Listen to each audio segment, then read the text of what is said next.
everyone. Welcome to Blue Coats Beat. I'm Dei Lynam here on DETV, having the pleasure to be joined by Shareef Abdur-Rahim, president of the G League. Shareef, first and foremost, I'm glad that you could be with us, and I hope everyone in your family is healthy. Hey, Dee, thanks for having me, and I wish the same as we spoke earlier. Please give my best to your dad, but I extend that to your entire family. I'm hoping everyone is in good health and spirits during this time. Shareef, these are tough times for everyone on so many levels. And I think people, they really miss sports because we realize it's such an important part of our lives from an entertainment standpoint, from a camaraderie standpoint. What's been your message to your teams in the G League, their players, their fans, and in particular, because we're with the Blue Coats, fans in Delaware?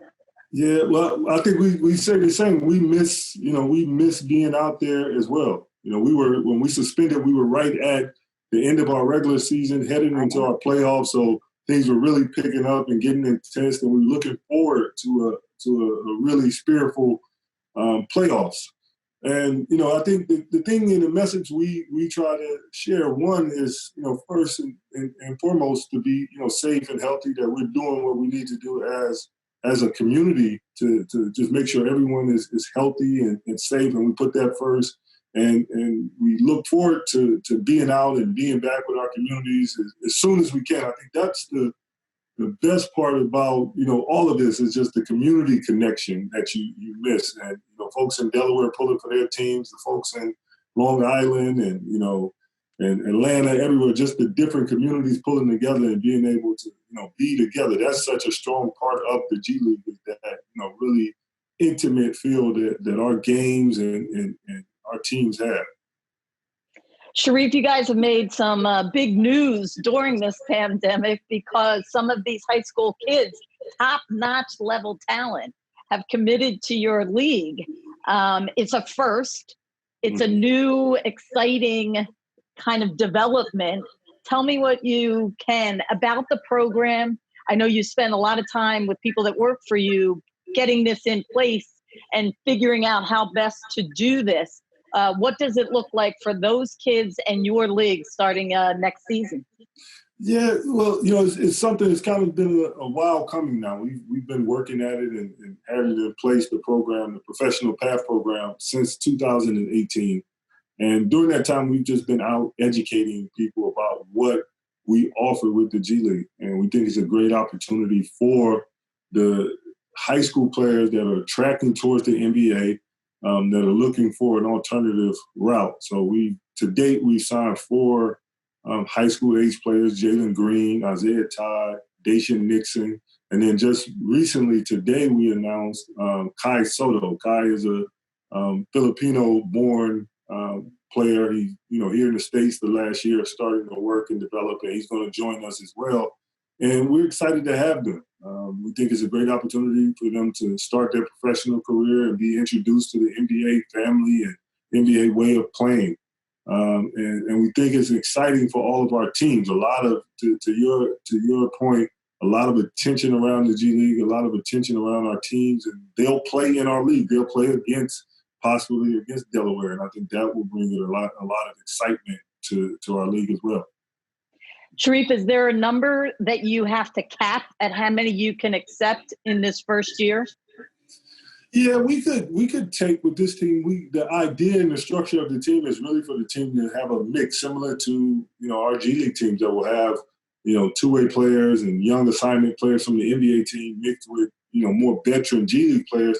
This team will be made up of the high school age players with more veteran, G League type players. So we could take a couple of more just to keep the construction and the composite of the team intact.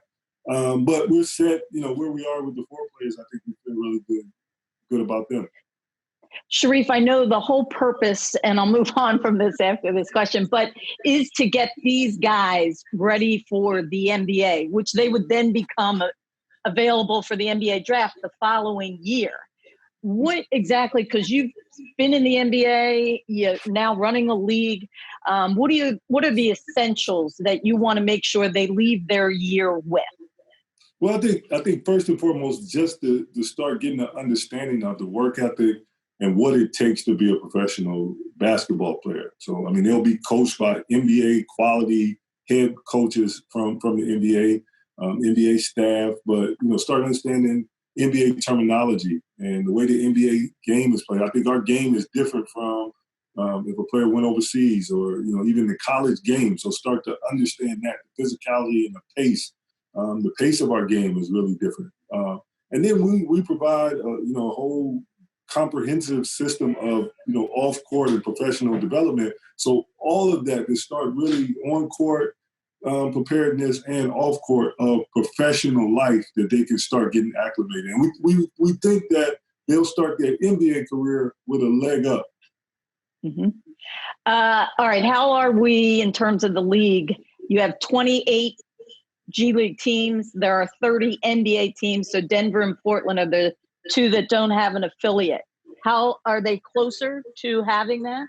Yeah, before, our current environment kind of paused a lot of things, but we were tracking towards, getting those teams to join, and those conversations have kind of halted just with the current environment and everything. So we'll get everything back going, and we'll start those conversations back. But then we're excited. We have, to your point, 28 teams now, and 26 are owned by NBA teams.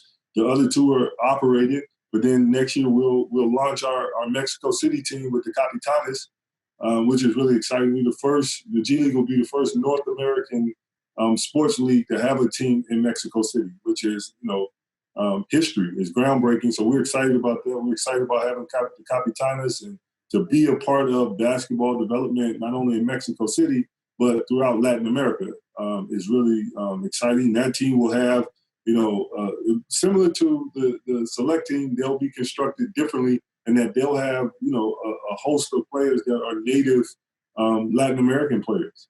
And that'll be exciting.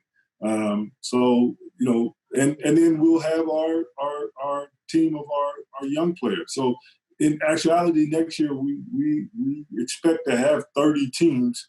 Just 2 will be, unaffiliated teams.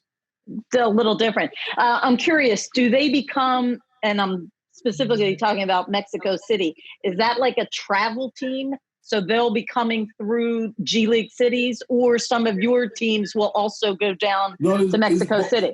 They're fully integrated in our league. Teams will, not every team, but some of our teams will go play road games in Mexico City, and, it's things we're working through there, and then they'll come and, possibly play in Delaware. That's awesome. Yeah, we're excited. Any big surprises your first year on the job that, or something that caught you by surprise? Well, I wouldn't say big surprises, but, the thing that sticks out to me most as I, made my rounds around the league is just, how different all of our teams are. You and I both have had connections to the NBA, and if I go to a 76ers game, the look and feel is very similar to a game at MSG, so to speak. And in the G League, every team really has, its own distinct feel, and a lot of it comes from some innate qualities from the community. Things that are, distinct about the Blue Coats coming from Delaware and being in that area.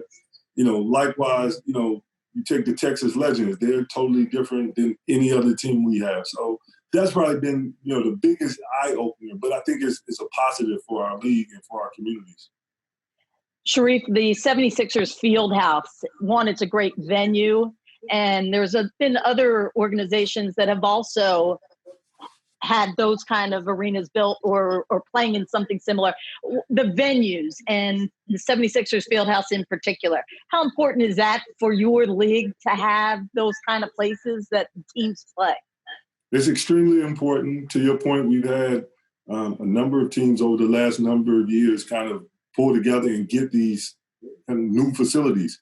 And for our teams to play in facilities, for our communities to be able to come into facilities and have these places to watch our games, for our players to have this level, like the 76ers Fieldhouse, to have that level of facility to come and play in and practice in.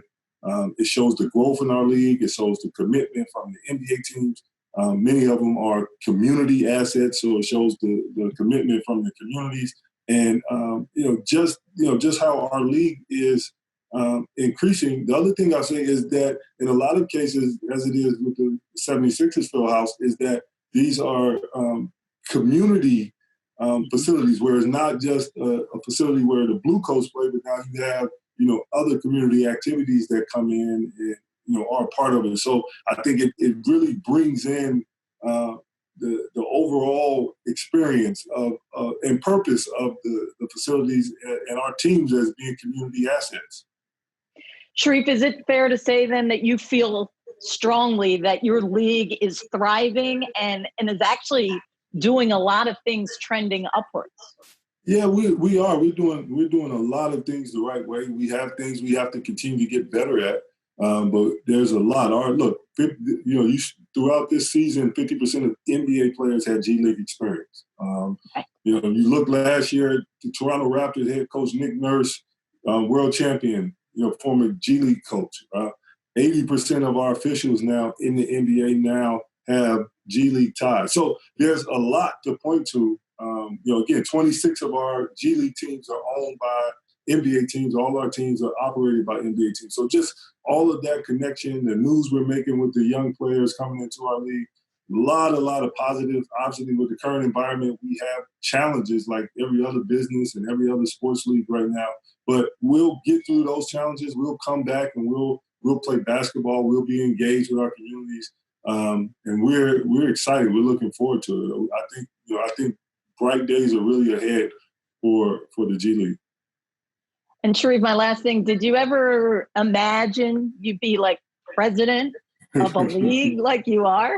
No, I can't say when, as I feel I'm in my second career. I tell folks, this is now my second career, and I can't say I did. When I stopped playing, I got really lucky, and guys Jeff Petrie and Wayne Cooper, they were running the Kings at the time. Great guy.